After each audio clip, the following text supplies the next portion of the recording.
Shalom, apa kabar saudara? Dan senang sekali saya Sylvia Astri hadir dalam program Embun Pagi.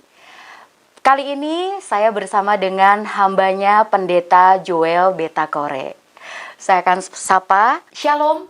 Salam Sylvia. Apa kabar? Puji Tuhan baik. Puji Tuhan baik, Sylvia, ya. sehat, Puji Tuhan. damai sejahtera, Amin. menyenangkan. Puji Tuhan. Oke. Pendeta Joel Betakore, ini kalau boleh memperkenalkan sedikit bertugas di mana? Ya, pemirsa yang dikasih oleh Tuhan Yesus Kristus, saya melayani sebagai pendeta dan juga sebagai pengajar khususnya mata kuliah agama Kristen di Universitas Indonesia dan juga mengajar di Universitas Kristen Indonesia dan di beberapa sekolah tinggi teologi yang ada di Jakarta. Banyak sekali kegiatan dari Pak Pendeta ini. Bagaimana cara mengatur waktunya nih Pak? Ya, puji Tuhan Pak Sylvia. Masih bisa terhandle. Dan memang komitmen saya, semua kesempatan yang Tuhan kasih harus dipakai secara maksimal.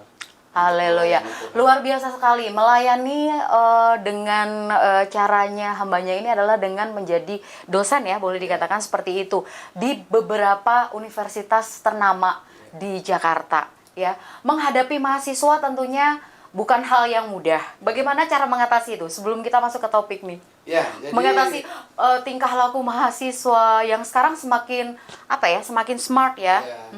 Jadi puji Tuhan, selain sebagai pendeta saya punya beberapa pengalaman dan pendidikan formal tentang ilmu pedagogik, ilmu pendidikan. Jadi memang di situ kita diajarkan untuk memiliki kompetensi bagaimana menghadapi naradidik ya, menghadapi mahasiswa yang berbagai karakter, berbagai temperamen. Dan tujuan dari pembelajaran agama Kristen ya mengarahkan mereka supaya mereka memiliki sikap perilaku sebagaimana yang diajarkan oleh Alkitab. Lebih berat mana Pak, menjadi dosen atau Pak Pendeta? Sebenarnya tidak ada yang berat. Kalau kita lakukan itu dengan suatu kerinduan, dengan kasih dan tujuan kita kan semua itu untuk memuliakan Tuhan.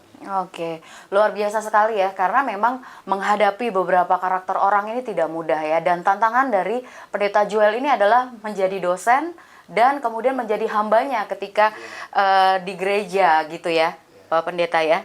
Luar biasa sekali.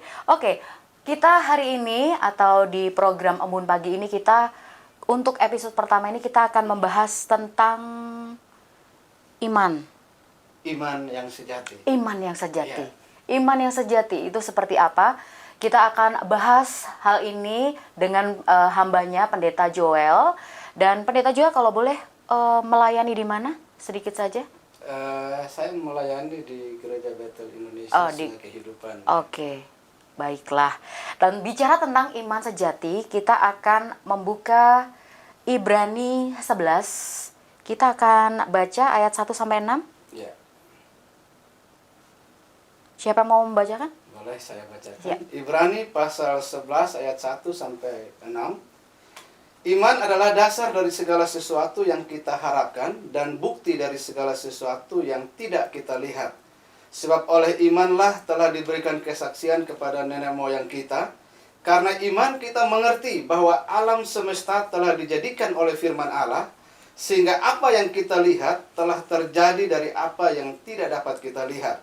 Karena iman, Habel telah mempersembahkan kepada Allah korban yang lebih baik daripada korban Kain. Dengan jalan itu ia memperoleh kesaksian kepadanya bahwa ia benar karena Allah berkenan akan persembahannya itu.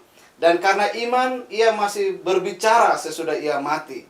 Karena iman Henok terangkat supaya ia tidak mengalami kematian. Dan ia tidak ditemukan karena Allah telah mengangkatnya. Sebab sebelum ia terangkat, ia memperoleh kesaksian bahwa ia berkenan kepada Allah. Ayat yang terakhir, tetapi tanpa iman tidak mungkin orang berkenan kepada Allah. Sebab barang siapa berpaling kepada Allah, ia harus percaya bahwa Allah ada dan bahwa Allah memberi upah kepada orang yang sungguh-sungguh mencari Dia. Luar biasa ayat ini ya. Jadi dari ayat-ayat yang kita baca, khususnya di Ibrani pasal 11 ini, ya ini penulis Ibrani menekankan betapa pentingnya orang percaya hidup dalam iman ya. Yep. Ya, mungkin sebelum kita lanjut membicarakan apa itu iman yang sejati, bagaimana iman yang sejati itu, Iya. maka dalam bagian firman Tuhan ini sebenarnya kita bisa melihat bahwa yang disebut iman itu apa? Iman yang sejati itu yang bagaimana? Ya. Nah, saya coba melihat, mencatat di sini secara etimologi, kata iman itu dalam bahasa Yunani disebut pistis ya. Oke. Nah, pistis itu artinya yakin akan sesuatu, bersandar pada sesuatu, mempercayai sesuatu, atau suatu keyakinan atas kebenaran dari suatu hal. Nah, ini kalau arti secara umum Iya. dari kata pistis itu ya. Nah, bagaimana kaitannya dengan iman dalam konteks iman Kristen gitu ya. Iman Kristen. Nah, kata pisteun ya, kata kerja dari kata pistis itu berarti kita berpikir bahwa sesuatu adalah benar, kita menerima firman Tuhan, dan kita mempercayai bahwa Yesus itu adalah Tuhan dan Juru Selamat. Yes. Nah, itu yang disebut iman. Itu ya. Oke. Ya. Bagaimana kita hidup tanpa iman? Bisakah manusia hidup tanpa iman? Tadi dalam ayat yang ke-6 kan sudah sangat jelas ya. Di sini penulis Ibrani bilang apa? Tetapi tanpa iman tidak mungkin orang berkenan kepada Allah. Oke. Nah, kalau hidup tanpa perkenanan Allah, kira-kira seperti apa itu bisa hidupnya? berpikir ya. Gak Kalau ngerti. kita hidup di luar perkenanan Allah, ya sudah pasti hidup ini tidak akan bisa kita jalani dengan baik ya. Sekalipun ada orang yang bilang, saya hidup tanpa Tuhan pun saya bisa hidup. Banyak manusia seperti itu. Apa yang harus ini tanggung jawabnya kan kepada pemuka-pemuka agama. Ya. Ini kan kalau Kristen kepada pendeta tentunya. Bagaimana Bapak menyikapi hal ini? Ketika ada orang yang seperti Pak Pendeta bilang tadi, saya bisa hidup kok tanpa Tuhan gitu kan. Artinya dia mengandalkan kekuatannya Ya. sendiri gitu.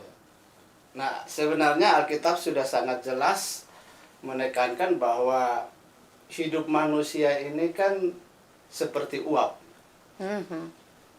Ya, bahkan hidup manusia di luar Tuhan, kalau kita lihat dari proses penciptaan manusia, ya, Kitab Kejadian mencatat bahwa manusia pertama, Adam, diciptakan dari debu tanah.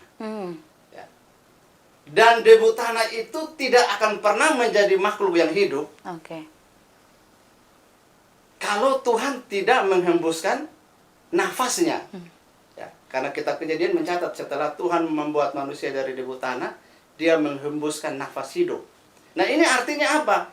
Bahwa kehidupan manusia itu memang bergantung kepada Tuhan. Tanpa Tuhan dia hanya debu tanah. Oke. Bahkan dia tidak akan pernah menjadi makhluk yang hidup. Jadi hidup kita itu memang sepenuhnya bergantung kepada Tuhan. Oke. Jadi memang iman adalah dasar seperti yang disebutkan di Ibrani 11 ayat 1 ya, adalah dasar. Tapi memang banyak orang yang bukan menjas ya, tapi memang banyak yang tidak percaya sendiri ya. Sesuatu yang tidak terlihat mereka tidak percaya. Bagaimana seperti itu Pak Pendeta? Mereka tidak mempercayai hal yang mereka tidak lihat. Ya, memang pada umumnya manusia seperti itu kan. Dia pengen bukti. Ya. Apa buktinya Bukti bahwa otentik, dia kan? melakukan itu. Betul. Bahkan di pengadilan kan, Iya. suatu kasus yang Dibutuhkan bukti. Dipermasalahkan harus ada bukti. Barang buktinya apa? Ya, mana ada saksi matanya. Dan memang manusia cenderung akan mempercayai sesuatu ketika ada buktinya. Tetapi Ibrani 1 bilang apa? Iman itu dasar dari segala sesuatu yang kita harapkan dan bukti dari segala sesuatu yang tidak kita terlihat. lihat. Misalnya, contohnya perihal bagaimana kita bisa percaya Yesus itu sebagai Tuhan dan Juru Selamat. Apakah Mbak Sylvia pernah berjumpa dengan Tuhan Yesus? Belum. Nah, itulah yang disebut iman. Iman. Ketika Yesus berhadapan dengan Thomas, ya, setelah kebangkitannya, Iya. ya, jadi setelah kebangkitan Alkitab mengatakan bahwa Yesus beberapa kali menampakkan diri, menunjukkan dirinya bahwa dia itu hidup. Iya. Ya. Dan pada suatu peristiwa, Yesus menampakkan diri kepada murid-murid, tetapi pada saat itu Thomas tidak ada. Lalu mungkin murid-murid bilang sama Thomas, Thomas, kemarin kita melihat Yesus. Ya. Yesus bangkit, Yesus hidup. Tapi Thomas kan dia tidak secara langsung menyaksikan, dia perlu bukti dong. Perlu bukti. Dia bilang, bagaimana mungkin Yesus itu bangkit? Dia kan sudah mati, Iya. sudah 3 hari. Betul. Ya. Bagaimana mungkin kalian bilang dia bangkit? Kalian melihat dia menampakkan diri. Tetapi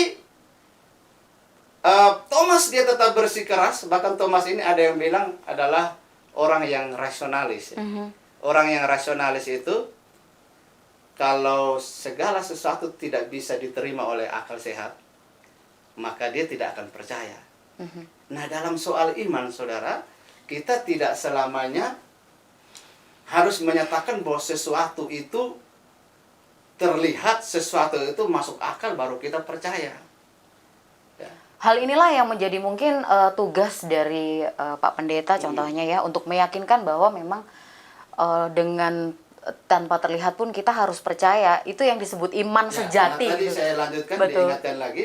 Nah, suatu peristiwa Yesus datang lagi menampakkan diri kepada murid-murid, dan pada saat itu kan ada Thomas. Ada Thomas. Lalu Yesus secara pribadi dia berperkara dengan Thomas, dan pada saat itu Thomas langsung memberikan pengakuan imannya.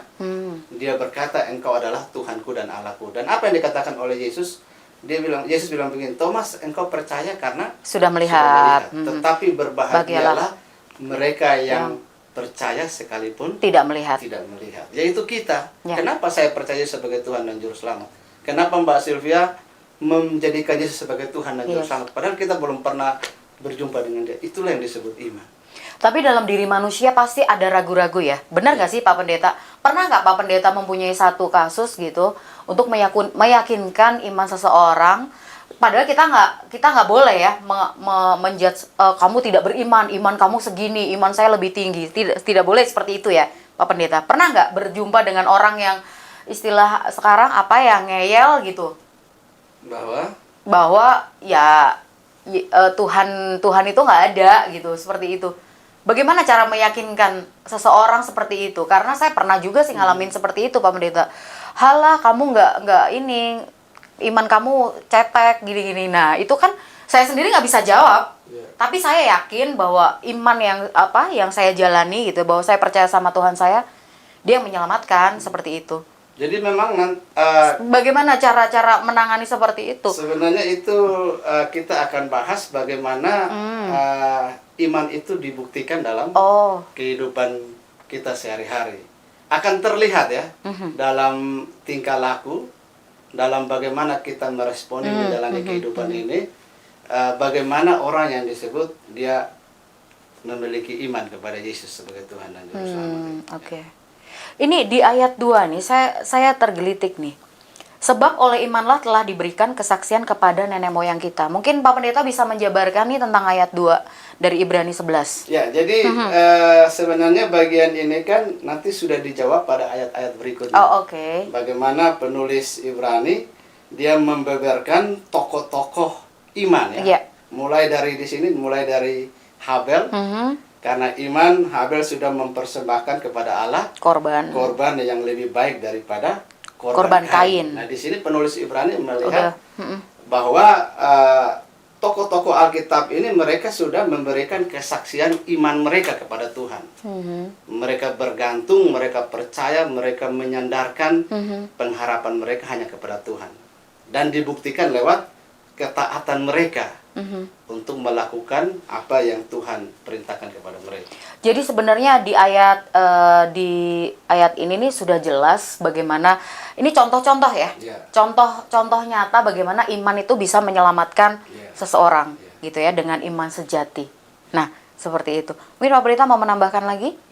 Ya, jadi tadi sempat saya singgung bahwa Ibrani 11 ayat 1 sampai 40 nanti kalau kita bisa baca semua. Iya. Nah, di situ sebenarnya ayat-ayat ini sudah menunjukkan iman yang sejati itu yang bagaimana. Misalnya di ayat 1, iman yang sejati itu dia mempercayai realitas-realitas rohani yang tadi kita nggak lihat. Iya. Kita nggak pernah lihat sorga, Betul. tapi hari ini kita percaya kita melakukan kegiatan rohani dengan tujuan kita akan ke surga gitu kan. Tujuan akhir kita ya. Nah, itulah iman. Oke. Mempercayai realitas-realitas rohani. Lalu iman juga dalam ayat 4 kita bisa melihat menuntun kepada kebenaran. Ya, iman itu juga adalah mencari Allah, mempercayai kebaikannya, memiliki keyakinan akan firman-Nya, menaati perintah-perintahnya. Jadi sebenarnya kalau saya rangkumkan iman yang sejati itu terlihat dalam komponen-komponen. Yang pertama percaya, yang kedua harapan, yang ketiga ketaatan, yang keempat pengakuan, dan yang kelima mempercayakan diri. Jadi orang yang beriman, iman yang sejati itu bukan hanya percaya saja. Seringkali kan orang Kristen berpikir saya sudah percaya berarti saya sudah punya iman yang sejati. Ternyata Ibrani menjelaskan bahwa iman yang sejati itu harus sampai pada tingkatan bukan hanya percaya, tapi kita bagaimana mempercayakan diri kepada Tuhan. Bahkan ketaatan. Makanya Yakobus bilang apa? Kamu bilang kamu beriman tapi tidak punya ketaatan, tidak punya perbuatan, maka itu adalah iman yang mati. Ya. Oke. Karena kan ada orang Kristen yang dia percaya Yesus sebagai Tuhan dan Juru Selamat, tapi nggak pernah ke gereja. Nah, Dia percaya Yesus sebagai Tuhan dan Juru Selamat, tapi nggak pernah berdoa. Dia percaya Yesus sebagai Tuhan dan Juru Selamat, tetapi dia tidak mengasihi sesama, dia tidak melakukan perintah Tuhan. Maka Yakobus bilang apa? Itu iman yang mati. Karena iman tanpa perbuatan, percaya tanpa perbuatan, itu bukan iman yang sejati. Bahkan Yakobus dengan tegas dibilang begini, kalau kalian bilang kalian percaya kepada Tuhan, setan pun percaya kepada Tuhan. Bahkan percayanya setan kepada Tuhan, Yakobus bilang apa? Sampai dia gemetar. Karena dia percaya bahwa Tuhan itu maha besar, maha dahsyat, agung, dan dia ada. Tetapi bedanya mana? Setan itu nggak punya suatu hubungan rohani.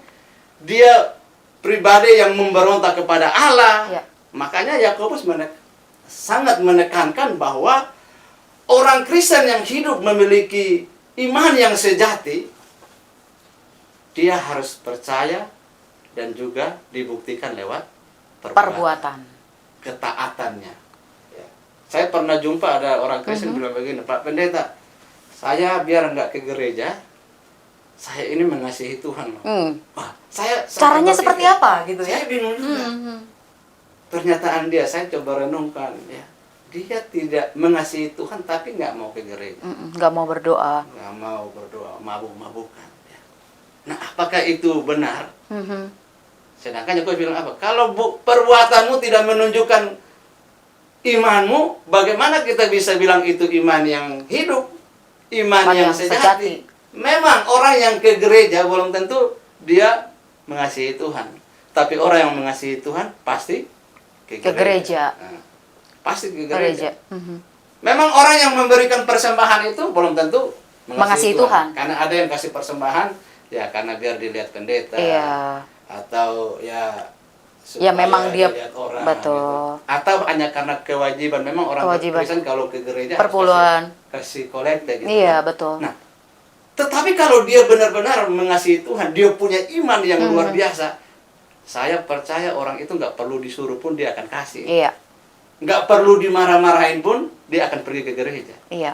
Nah, jadi ini yang ditekankan oleh Yakobus supaya orang Kristen yang memiliki iman sejati itu harus balance.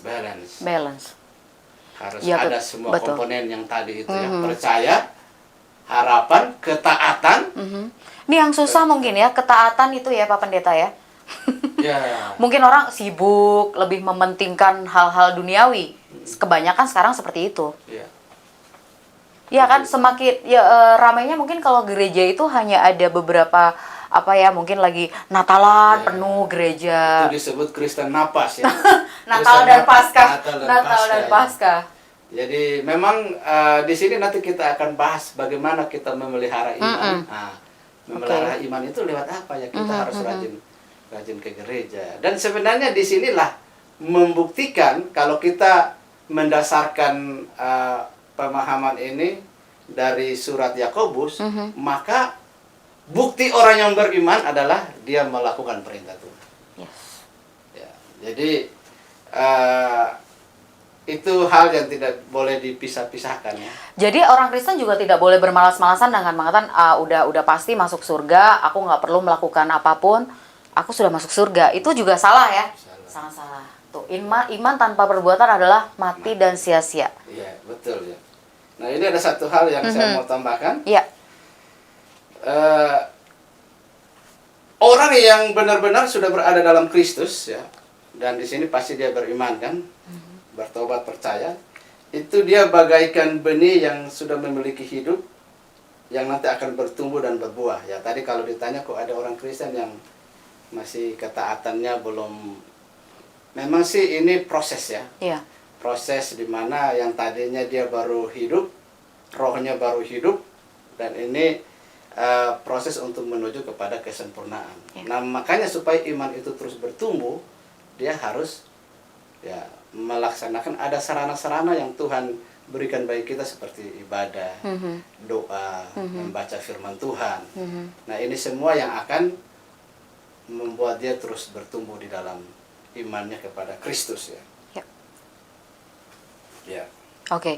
Jadi iman yang sejati Ya. seperti apa? Seorang Kristen dengan iman yang sejati harus seperti apa, Pak Pendeta? Silakan. Ya, iman yang sejati itu yang tadi, ya dia harus memiliki pengakuan, kepercayaan yang sungguh bahwa Yesus itu Tuhan dan Juru Selamat, menjadikan Yesus sebagai satu-satunya Tuhan dan Juru Selamatnya, dan juga harus dibuktikan oleh bagaimana ketaatan dia di dalam melakukan dan menjalankan perintah-perintah Tuhan.